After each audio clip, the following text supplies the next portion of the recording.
లడ్డూలు పాలసీ గురించి, లడ్లు డిస్ట్రిబ్యూషన్ గురించి. పాలసీలో ఏమాత్రం చేంజ్ లేదు. దర్శనం చేసుకొని టోకెన్ ఉన్న భక్తులకి ఉచితంగా ఒక లడ్డు వస్తుంది.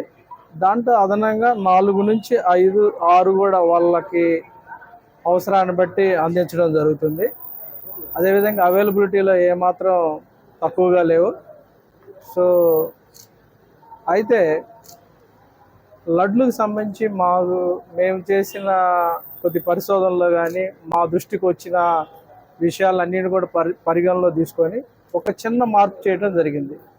దాని ప్రకారం చాలామంది దర్శనం లేకుండా కేవలం లడ్లు మాత్రమే కొనుక్కొని మధ్యవర్తులుగా, దళారులుగా మార్కెట్లో సేల్ చేయడం జరుగుతుంది. దానివల్ల దర్శనం లేని వాళ్ళకి దర్శనం చేసుకోకుండా కేవలం లడ్లు మాత్రమే కొనుక్కొని మార్కెట్లో విక్రయించే వాళ్ళకి మాత్రం ఆధార్ తీసుకొని 2 లడ్లు మాత్రం విక్రయించడం జరుగుతుంది. దీంట్లో సామాన్య భక్తులకి వాళ్ళ యొక్క బెనిఫిట్ కోసమే ఈ చర్యలు తీసుకోవడం జరిగింది.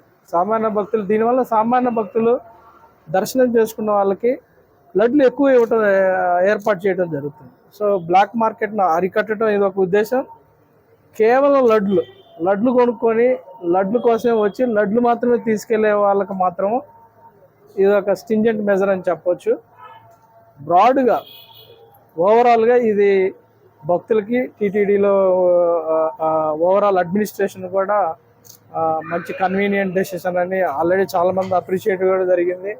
దర్శనం లేని వాళ్ళు మాత్రమే ఒక ఆధార్ను తీసుకొని 2 లడ్లు ఇవ్వడం జరుగుతుంది. ఇది ఒక్కటే చేంజ్.